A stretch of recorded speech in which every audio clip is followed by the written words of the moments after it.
Hey, good afternoon, everybody. This is Alisa, LaPolt. I'm the Policy and Advocacy Director for NAMI Tennessee, and thank you for joining us today. Today, we're going to be talking about diversity and mental health messaging. And if you've been with us throughout the whole series of our Days on the Hill events, you'll see that each of the sessions has built upon each other. So the first one talked about our policy initiatives and the importance of having a voice around advocacy. And then our second one talked about how to find your voice, how to gain that confidence. And then our third one talked about turning your message into social media.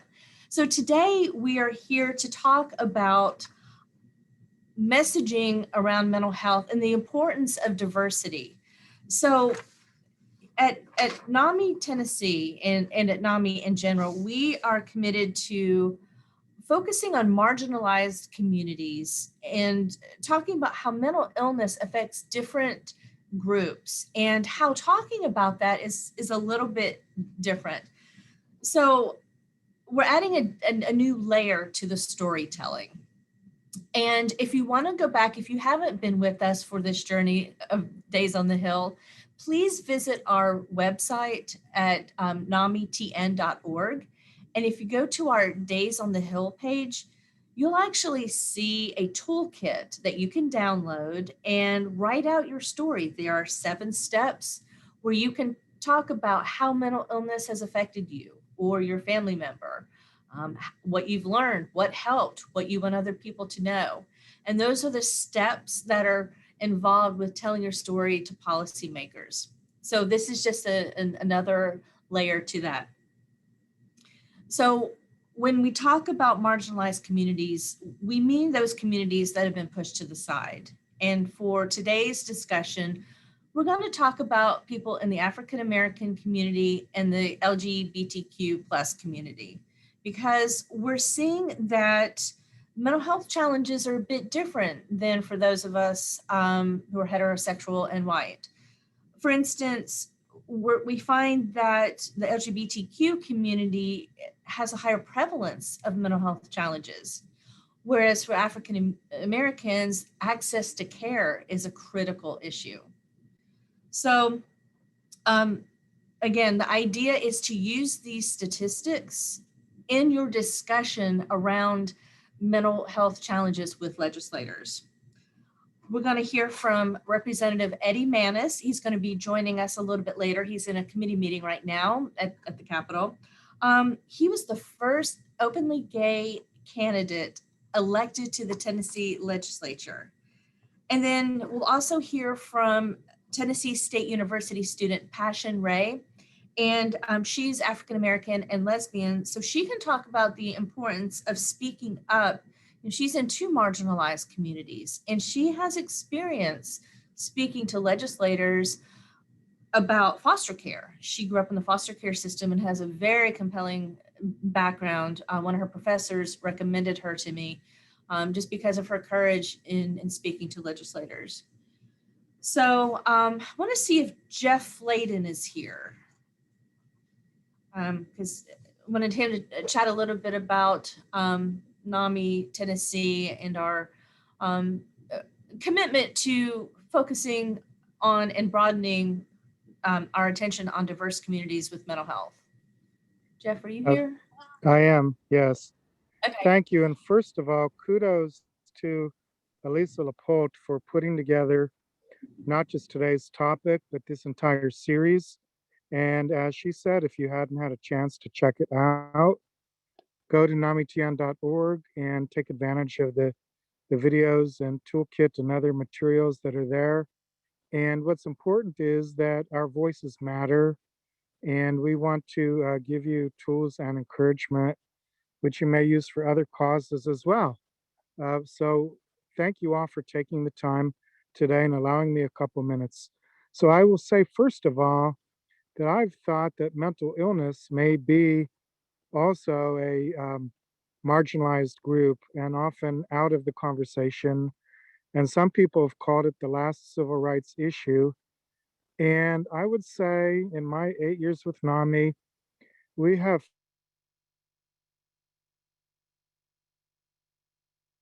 felt that one the last year with Black Lives Matter and discussion about diversity and equity and inclusion, it's clear that more needs to be done.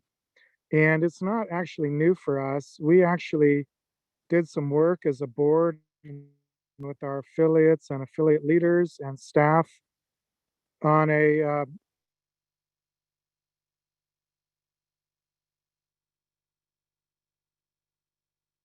initiative called Build It Together. And we began to focus on people and having different topics at our convention, for example, to send the message that people in other communities like GBLT or the Hispanic community or African-American community are welcome.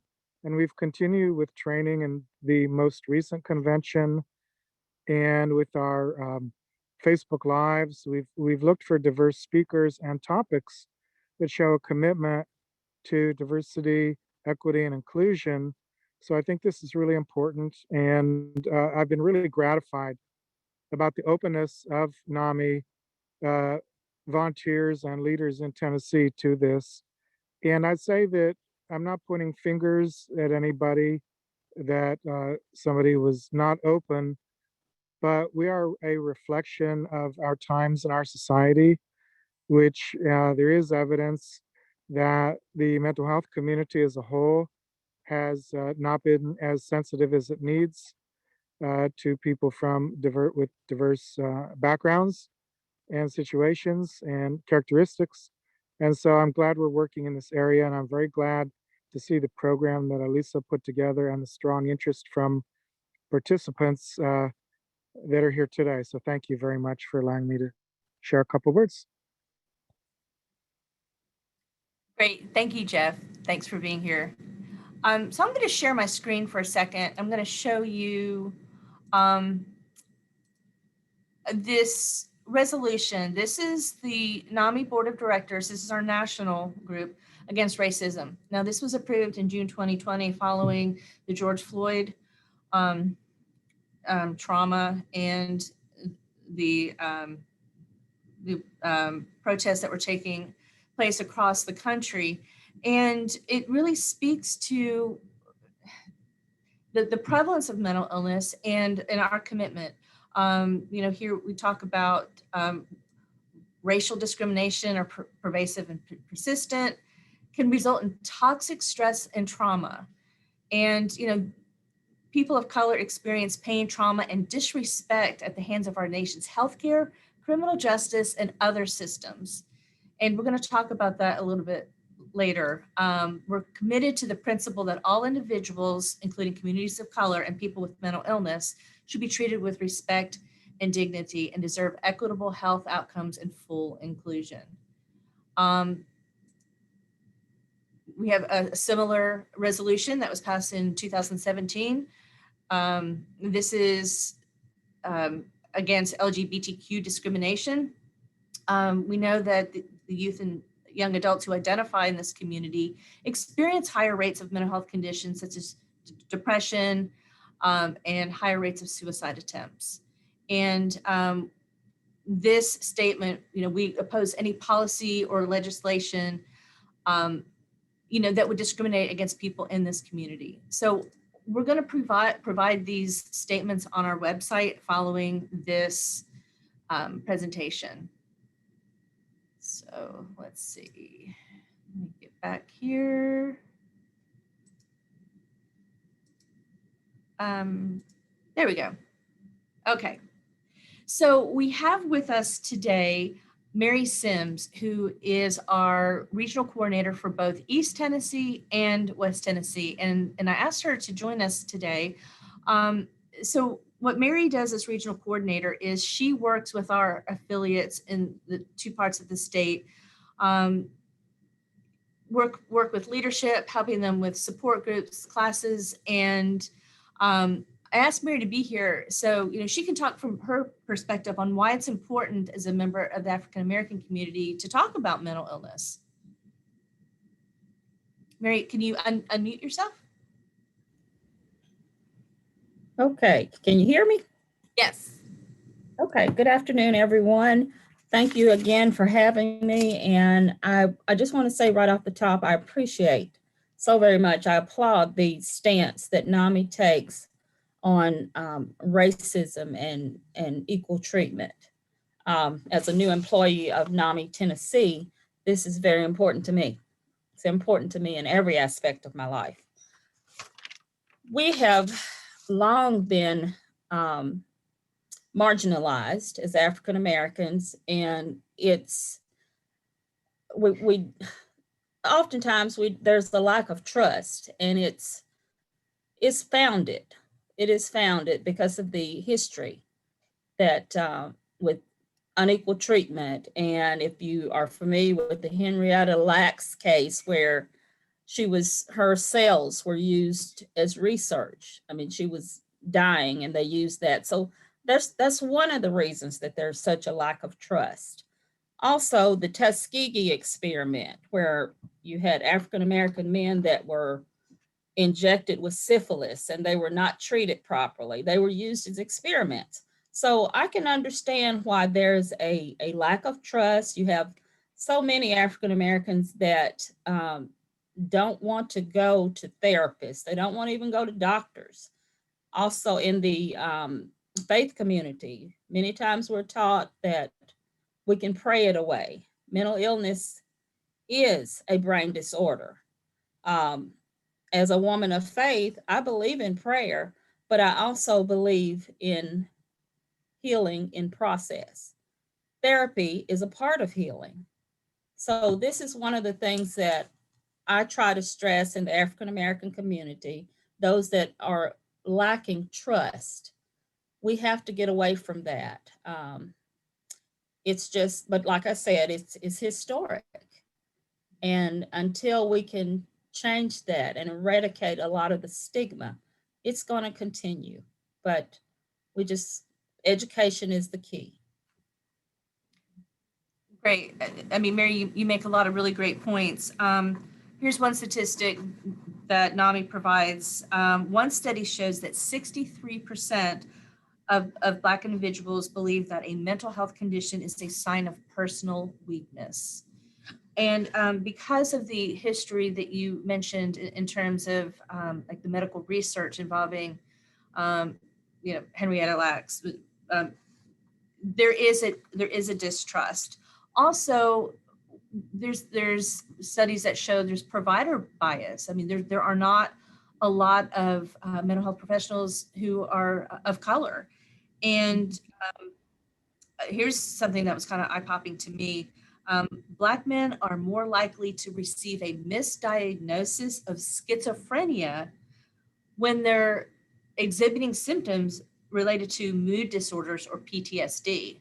So there's a really big difference between a diagnosis of a mood disorder and PTSD versus schizophrenia, whole different treatment modality, everything. So it is a bit of a different conversation when you are a person of color. Exactly. Education is not only required on the part of the African American recipient of care, but also in the medical community, because there are misdiagnoses, just like you said, and it's based on a lot of cultural things. So we need to get away from that on both sides. The American Psychiatric Association on their website has a really great toolkit. In fact, they have a whole page dedicated for professionals on how to be more culturally competent, how to take into consideration different cultures when you are treating and diagnosing. So I was really pleased to see that on their website. I'm going to show you some statistics here on this PowerPoint. Let me share my screen real quick.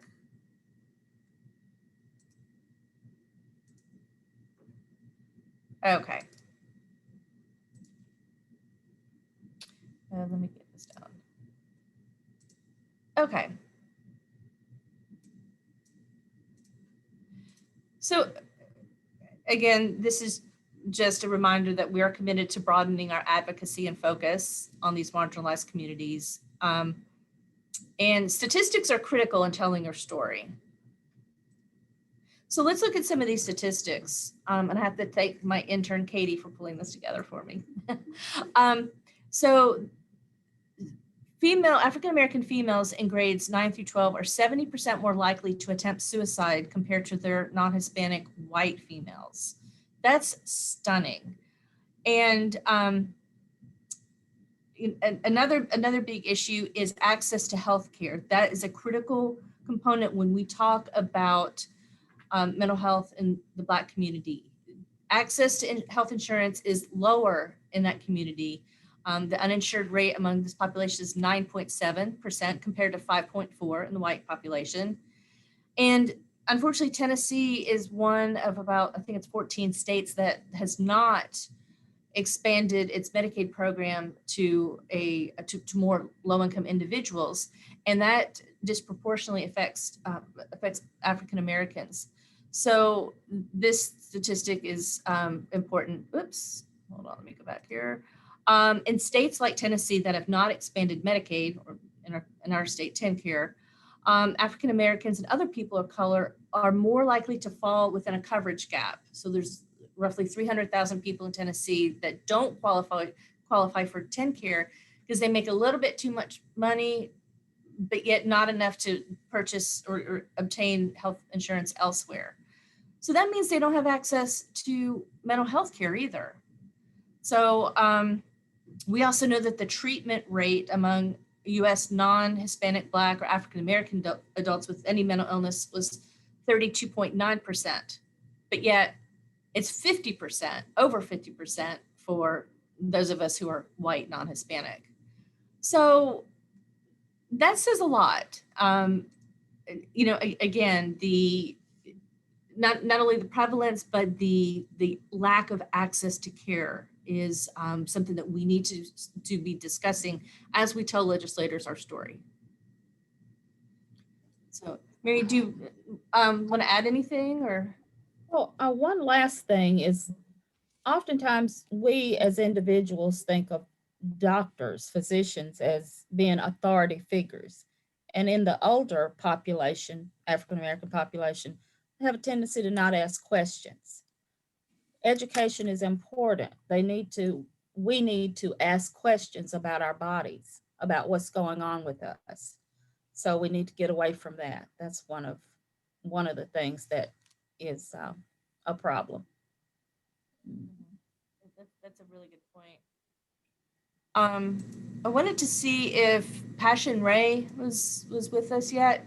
Oh, I see we have Representative Mannis here on the call with us. Let's see. Hello. Hi. So Mary, thank you for your comments. I think you brought a really great perspective, to the group here. And thank you for joining us. Okay. So I also want to introduce Representative Eddie Mannis, and he has such an interesting background. He is a state representative, Republican from Knoxville, and he actually started working at the age of 14 as a janitor. He went to Maryville College, and he bought a chain of dry cleaning stores, or bought one and then grew it into a chain, family business. He eventually became Knoxville's deputy mayor and the city's first chief operating officer. He's served on a number of boards, the Knoxville Zoo, Dogwood Arts Festival. He chaired several of those groups. And then 10 years ago, he founded Honor Air Knoxville, which has flown more than 3,500 World War II, Korean War, and Vietnam War veterans to Washington, D.C. to see memorials built in their honor. So he was elected in 2020 as the first openly gay member of the Tennessee legislature, representing House District 18 in Knoxville. So Representative, thank you so much for being here with us today. Yes, thank you for having me. Sorry, I was running a few minutes late. I was in committee and I had to rush back to my office. So I apologize for being late. Oh, no problem. No problem. So we were going to talk about the importance of stepping up and really speaking our truth when it comes to mental health, mental wellness, being who you are, and showing policymakers that part of yourself. Yeah, that's you know, let me just talk a little bit about just growing up as a gay man and being raised very fundamentally within the church, and struggling, you know, when I crossed over into puberty, struggling with my sexuality and hiding that for so long. And even I remember in, you know, I'm old enough to say that it was junior high school, not middle school, and being bullied, not as much by the students, people I was going to school with, but I remember specifically being bullied by a specific coach in junior high school, and how he would put maybe the people that were challenged in whatever way on the other side of the gym, and put the athletes on the other side, and we would play dodgeball, and he would laugh as the jocks, so to speak, were just destroying us with the dodgeball. And so, you know, that will always be in my mind as just one of the challenges of not fitting in, not being with the crowd. And it started probably developing in me at that point, just knowing that you did have to stand up for yourself. And so that was really tough. And from the religious perspective, and then just trying to grow through that, and really struggling with suicidal thoughts. I remember 17, 18, 19 years old, and thinking this is so hard, and being from a religious family and a religious background, praying every day and every night and begging God to change who I was. And that went on. I really didn't come to grips with my true sexuality and decide that I wasn't going to hide it anymore until I was 38. And I was in a relationship that was really bad. And that was the crossroads for me. I had to make a decision then to accept myself or to end my life at that point. And I remember it very vividly. And I often say that I'm not a selfish individual. And I went through the process of saying, I can't end my life because that just makes it hard for everyone else. So I am going to accept who I am, and I'm going to do the very best I can to really make a difference. And make a difference specifically was important to me, to make a difference in our youth and our young people that are struggling so much with their identity, no matter what it is. It may not be, LGBTQ. It may not be that. There's lots of things that they would be struggling with.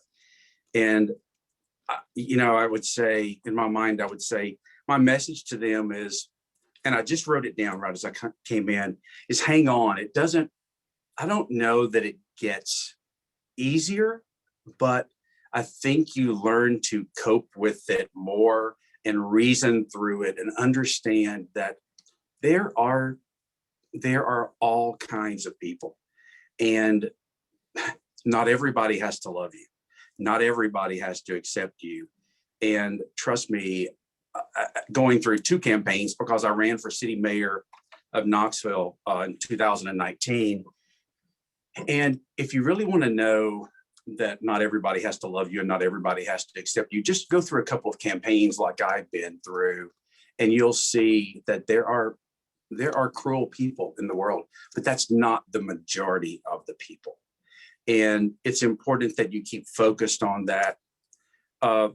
And I think oftentimes, even today, maybe being a gay man, it just happened recently in the state legislature, when I had to take a stand on the legislation that was introduced in committee last week. And you're talking about going against probably 85 of my colleagues from all over the state. And it was not a tough decision, but it was a tough process, if that makes sense, to get there, because, this is not a one-man show here. You have to have the support of your colleagues to get any legislation passed. But I had to make the decision that being true to myself and speaking up for communities that continue to be marginalized due to lack of knowledge, fear, lack of understanding, They've never, a lot of the colleagues have never experienced someone in the LGBT community. And I, I always say we should have grace and mercy on each other. Well, last week I had to step back and say, I have to have grace and mercy on my colleagues because they truly don't understand. And it's, I just urge them to do research, just do research and don't, it's easy to maybe base your opinion on your moral convictions or what you've been maybe taught, but do your own research and then make your decision. And I said, if would your opinion change? Or, we got a lot of emails last week. And I even said to one lady, if you had a transgender, a child that was transgender, or a grandchild, or a niece or nephew, what would you ask me to do? And I think if we think of it that way, it's like, what would you want me to do? You would want me to stand up and say, look, you may not understand this, but just think before we continue to marginalize a community that is already struggling. And I can say that because I was there and it was tough. I mean, the next day after that, I felt I had that feeling again, like I was back in high school, of kind of being, you'd walk into a group and people would just kind of be quiet when you walk through. And, part of that might have been perception. Maybe it was just because I was so used to it from my past. But you have to stand up for what you believe in. You can't allow challenges to make you, as hard as it is, you can't allow challenges to make you bitter and angry. And, that doesn't work. So we just have to keep working on this every day. And what I say is small steps. We have to make small steps. And it takes in order to make small steps, it takes everyone speaking up, saying, let me help you understand the situation. Thank you so much, Representative. You've shared so much, and I'm sitting here just trying not to cry. For your authenticity is just amazing. So you have really stood up on this transgender, the bill about the high school athletic, or the not high school, but the college athletics, right? And provided that voice that might not have been there before. So, and we do know when it comes to mental illness, it cuts across all socioeconomic levels, all income levels, races. It's just that, like in the LGBTQ community, the prevalence is higher because of the challenges they face, like you talked about. I mean, it's, coming out is a huge step, and it's courageous. So congratulations. And telling the story is different. Telling the story with the statistics about the LGBTQ community is important. Well, during the process, and I spoke with several individuals, just take the word transgender out of the legislation and insert anything else. And it's about marginalizing really something that you don't understand. And I said many times, it's about, you have to look at from a business perspective, you need to do a cost benefit analysis or a risk reward. And, and I said, look, the benefit is not even measurable because, and it was high school about allowing transgender, but the legislation said boys in girls' sports. So that kind of took away some, because look, I'll say right out, I don't think that we should have boys participating in girls' sports. But the point I was trying to make is when you have a transgender who is going through the transitioning process, really you can't refer to them as a boy. And in the state of Tennessee, we're not allowed to change our gender on our birth certificate. You can't. And so, but the legislative the legislation was written, boys into girls sports. And that, you know, that sets up a whole tone that fathers and mothers do not want boys playing basketball against their daughters. I mean, you know, so it was an uphill battle, but mental illness does spread across all walks of life. And it's very troubling. And my goal, even here, is to look for ways to make sure that our marginalized youth has a voice here. I might be one of very few that will see it that way to protect our marginalized youth, but I will continue to do that as long as I'm here. That's great. Wow. We're so thankful to have you in the Tennessee legislature. I'm getting asked if you could entertain some questions. Sure. Do you have time? Yes. Yeah. Okay. Tony Gar, did you have a question? And if you have a question, put it over in the chat and we'll get to you. Well, I thank you very much for sharing.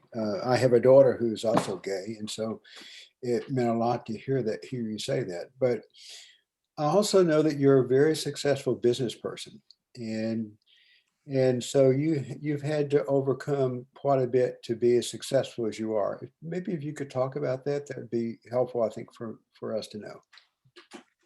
You know, I think trust me, I've thought about that a lot. And you think, I really think for me, what I had to overcome the most is the challenge in my own mind that, again, I think I referenced it earlier, is that as a gay man growing up, when I grew up, I always heard that I was evil, I was going to hell. And so fighting inferiority is huge. And as crazy as this might sound, I often wonder if I had not been gay, if I would have the level of success that I have today. Because maybe I felt in my mind that I had to fight harder, work harder, keep pushing. And because I had been told in my mind that I wasn't good enough. And so I think that creates a lot of drive. And I think it can go either way. It either motivates you to really move forward, and it motivates that drive and inspiration in you, or it kicks you down and you can't dig your way up. So I think it could go either way there. And so it was challenging from a business owner. I would go into meetings where as I moved up into my career, I was on several boards, and I would go into meetings and never feel adequate. So those struggles are still real. And I don't know really if we ever fully get over that. We just learn to manage it and move on and not let it control us. That's a really great point. I want to pull into the conversation, if we could, somebody who's joined us today, Passion Ray. Passion is a student at Tennessee State University. She's 33. I think we can sort of see you. Anyhow, so Passion has had a really interesting background. Well, she's a member of two marginalized communities. She's lesbian and she's African-American. And one of her teachers or instructors at TSU said she'd be really great for this conversation. She grew up in the foster care system and actually testified before the Tennessee legislature on a bill making changes to the system. And I asked her to speak to us about what it felt like to talk about your own experience in front of what could be considered a kind of scary crowd. So Passion, thanks for being here. Thank you guys for having me. It's a pleasure to talk with you guys, and I appreciate everybody's input so far. But yes, it was a different feeling for me at that age. Being so young in my 20s, trying to get post custody changed the extension of foster care, but it was much needed.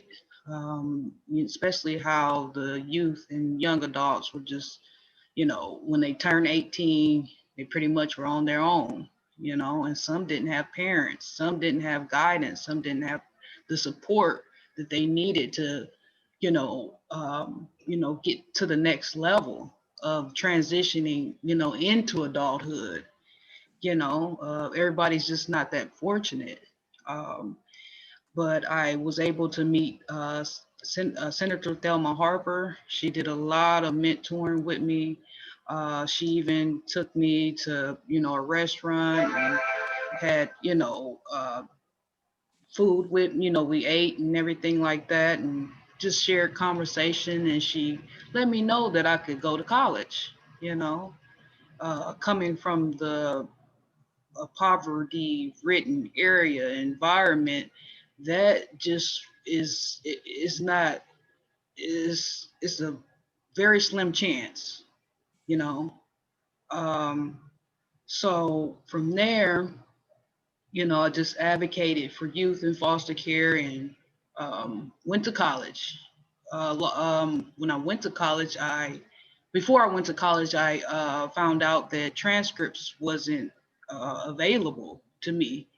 You know, somehow that was lost. But she ended up finding those things so I could actually go to college.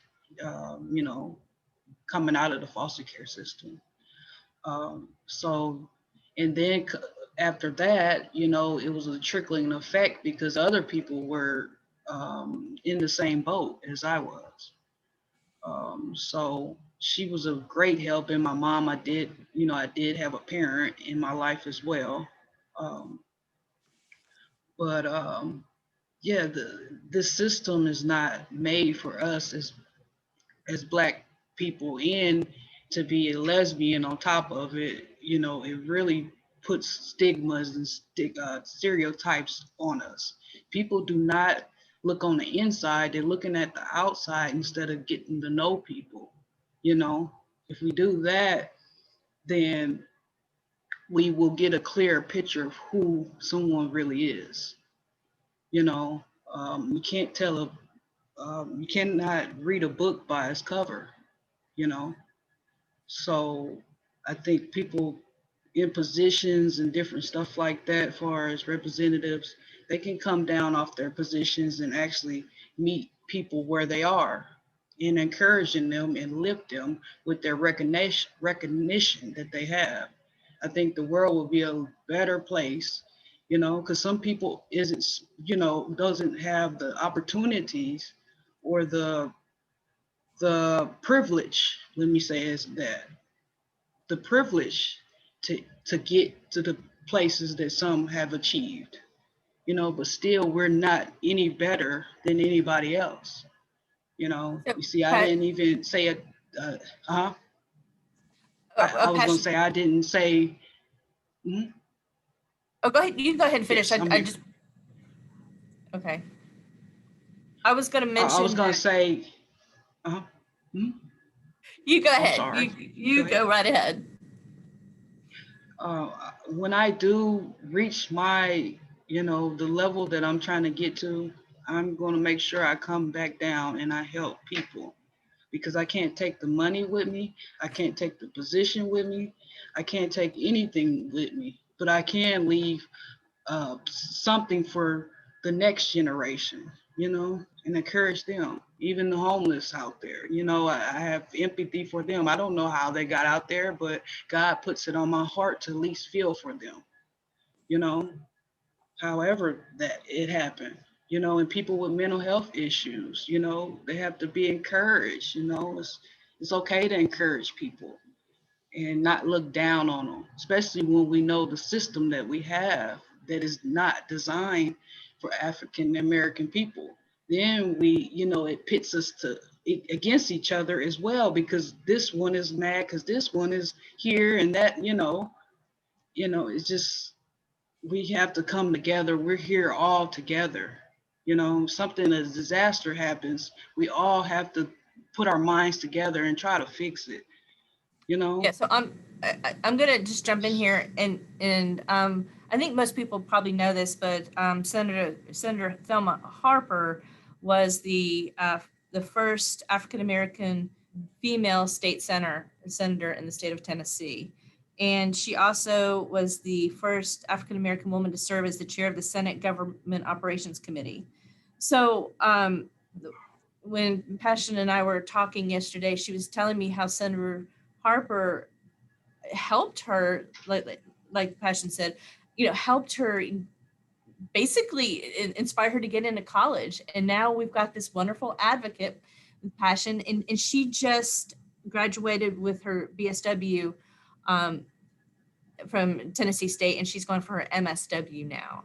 So this is just an example of how reaching out to your legislators can help you form that relationship with them, and together you can make many, many changes. I mean, it's really possible. And one thing I would say with that is, it's not just when there's controversial legislation. Build the relationships along the way, and then there's a whole lot more merit when you do need to talk to them about a piece of legislation. I want to hear not just from my constituents, but like I said, I want to hear from young people who are struggling, and find a way to help them however I can. And the one thing when Passion was talking about, it's, I've even tried to explain last week when we were going through that legislation. It's always remember, there but for the grace of God go I. And you can always, if you really keep that in mind, we could all be in very unfortunate situations. And and Passion also said something else that I really try to live by. And it's an old saying, it's be careful who you step on all the way to the top, because you might have to pass them on the way back down. So I always keep that in the forefront of my mind, because I think humility is very important, especially as leaders. And it's my goal to help whoever I can through the journey. That's great. And I was so inspired by Passion when she said that she was going to help others before she left this earth. Right. I'm going to just bring up some statistics about the LGBTQ community. Okay. Hold on a second. Okay, so if you look in this box down to the right, look at the percentage of people who considered attempting suicide. Heterosexual, it's 2.3%, gay or lesbian, 4.4%, and then it jumps up to 7.4% with people who are bisexual, and transgender, 30.8%. And there's a story to be told there. The struggles that they have to go through, not only with, just their sexual identity, their gender identity, but society. That's a lot. LGBTQ individuals are 2.5 times more likely to experience depression, anxiety, and substance abuse. The rate of suicide is 4 times greater in lesbian, gay, and bisexual youth. And these statistics are stunning. 39% report serious thoughts of attempting suicide, and we heard that from the representative. And so that's why it's important to, when we share our stories about mental illness or mental health challenges, to use those statistics, because the statistics bolster the story. So and it just, it helps grab the attention of legislators. Representative, do you have any tips for us, like when we do talk to legislators about mental illness, or our request to fund programs and services? What kind of tips do you have? I'm a freshman, so it's I'm trying to learn some tips on my own. But one of the things that I have found since being here, it's I think everybody here is concerned for the most part about their constituents.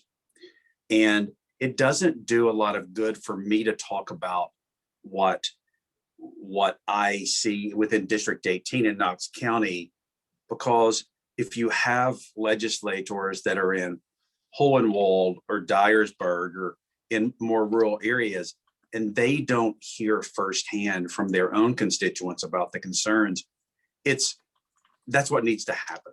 And when you email, and I just heard this in a conversation this morning, and I've experienced it in emails. When you email, it's important to we have the tendency to get, I demand you to do something. That probably doesn't work well. That kind of sets a tone that's not a good tone. And no longer than I've been here, I can tell you that, signing on to a form letter and just sending form letters, we get 50 of the same letters in a day, and it's just insert your name. And so sincere personal letters do work. And I mean, coming to the Capitol, coming to the Cordell Hall building and scheduling appointments with your legislators, just to be able to interface and interact with them is important. It may be tough at first. Look, I understand. I was tremendously intimidated when I came here for the first time, so I get that. But they do want to hear from their constituents. So I think that start building those relationships, and don't be afraid to talk to your legislator about marginalized communities, about your feelings, and about LGBTQ, but about any marginalized community. Reach out to them and talk to them about it. Great. Thank you very much. Like this morning, well, actually, it was yesterday morning, I had a call with Senator Hensley, who has the Teacher Discipline Act, and we brought forth some concerns about about whether students with mental health conditions would be penalized under this bill. And he was very willing to listen to us, and we kind of talked through some things. And yeah, it's doable. And if any of you all need help making appointments with legislators, or if your NAMI affiliate wants an appointment, just please let me know. I do want to recognize Gwen Hamer is on the phone, or she's joined us today. She's the Title VI coordinator with TD at the Department of Mental Health and Substance Abuse Services. So yeah, thanks for joining us. And if you have any questions for Passion, for me, for Representative Mannis, you can put them in the chat box. So I would like to say something, adding okay. to Senator Thelma Harper. She sat in my first math class with me. Yeah, for half of it. Yes. So that's how down to earth she was, and willing to help. And it made me strive to get my education and help others and advocate for the foster care system. It just gave me a burn of fire. This woman spent her time, she took her time out to just sit with me and just be in an interest of me.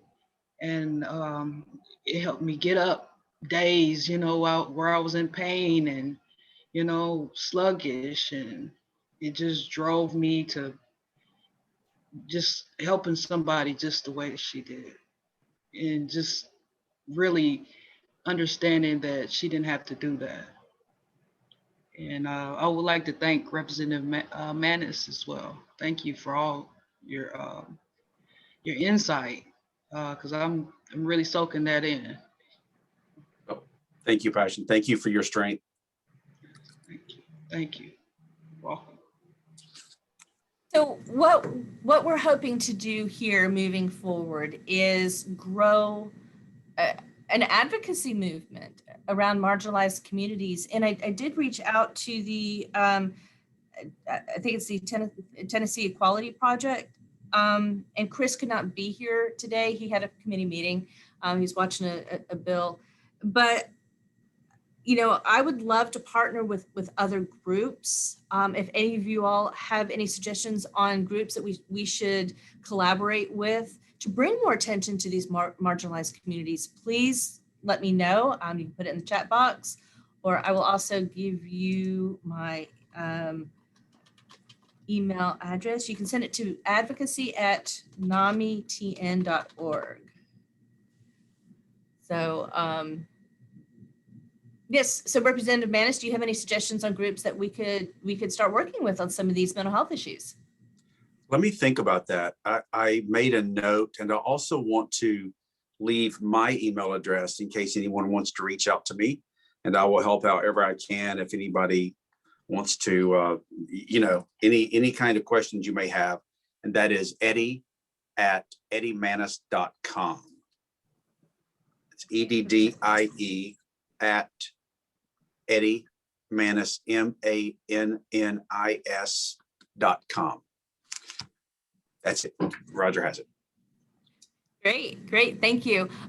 We are lucky to have a few champions in the legislature and on both sides of the aisle. In fact, NAMI Tennessee gave Governor Lee our advocacy award because when COVID hit and everything shut down last year, exactly a year ago, there were no cuts to the mental health budget in the Department of Mental Health and Substance Abuse Services. And that was huge. And he has also proposed increased spending in a number of areas, expanding the school-based behavioral health liaisons, the behavioral health safety net for kids. And we in the mental health community were stunned when he presented his budget proposal last year. Now, he had to scale back several things because of the pandemic, but it just goes to show that, we look for people on both sides of the aisle on different issues. Like I said, mental illness cuts across all demographics. It's not Democratic, it's not Republican. So we do want to continue building that coalition at the Capitol. Absolutely. I look forward to that. Yeah, we're so happy to have you here. And again, I'm happy to have you in the Tennessee legislature.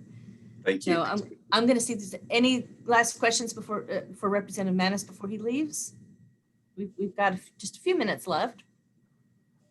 I would just like to say thank you for your service, Representative Mannis. Appreciate you greatly. Absolutely. You're very welcome. Thank you, Pastor.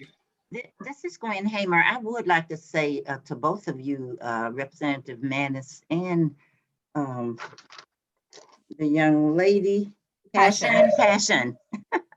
Yes, Passion. Thank you so much for sharing your stories about how you were able to manage and how you were able to hang in there and how you were able to fight against the obstacles. There are so many young people and older people who are going through that now. And so you gave me something to share with them as they are telling their story and having suicidal thoughts and depression and anxieties about their situation. So thank you.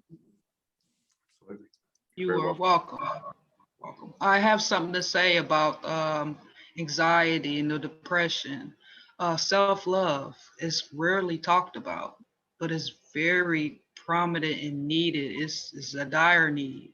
Because if you love yourself, you'll treat others with that same love and respect and empathy. Yes. That's how you find it, looking at yourself in the mirror. I would Boy, like to that say is- something. Sorry. Yeah, I was going to say that's great advice, but go ahead. I would just like to say something as a recovering addict and how closely the addiction and mental health do go hand in hand.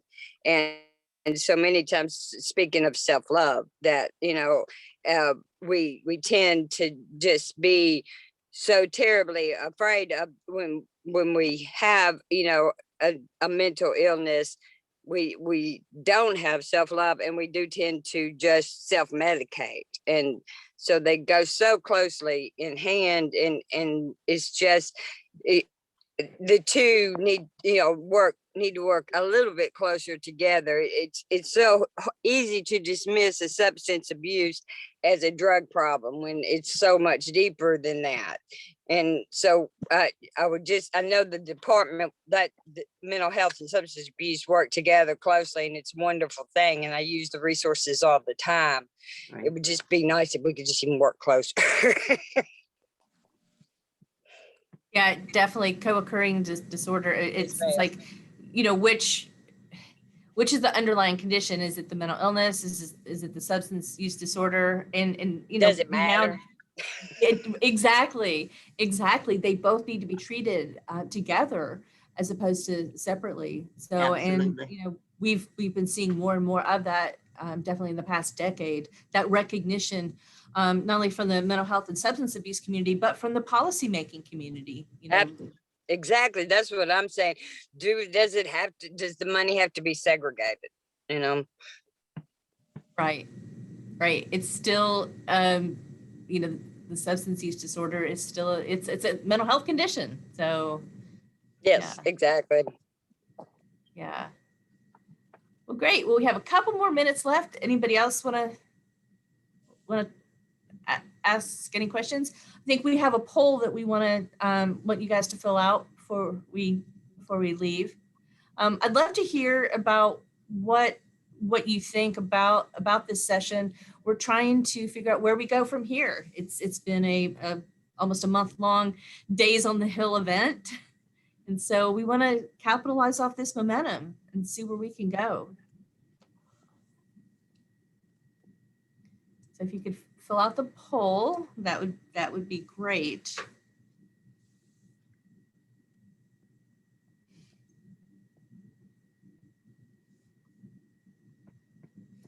And I've been really pleased with the turnout today. I want to thank you all for taking the time to be here. We think that this was a really important discussion to have. Absolutely. Yeah. Thank you.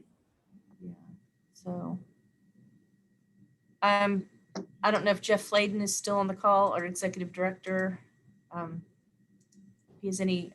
Sure, sure. Okay, if you have any parting words. Well, just thank you, Representative Mathis. And I think we all can take some inspiration for being trailblazers and passion for sharing her passion. Just to have you all here, I think is great. And I hope that maybe we can be a catalyst for others to look at these issues and try and make our services and efforts available to everybody that needs them. And thank you, Alisa, for really spearheading all this. It's you've done a great job. Thanks. Well, it's a issue that I feel passionate about. So, and I really do think that we can make some big changes here in Tennessee, and we need to involve as many groups as possible. And we're so glad that you all are here today. So, if you don't have any other questions, I'll stay on for a few minutes if anybody does have some questions or want to follow up with me for any reason. Thank you so much, Representative Mannis. You made such a great impression on us, and passion. Dr. George was right. You are great, and we look forward to working with you too. My pleasure. Thank you, Lisa. Thank you very much. Thanks. Take care. Thanks, everybody. Lisa, can we get a copy of your notes? Yes, I'll make my PowerPoint available on our website. It's the Days on the Hill event, or Days on the Hill page on NAMITN.org. And this recording will also be available probably in a few hours. Thank you. You're welcome.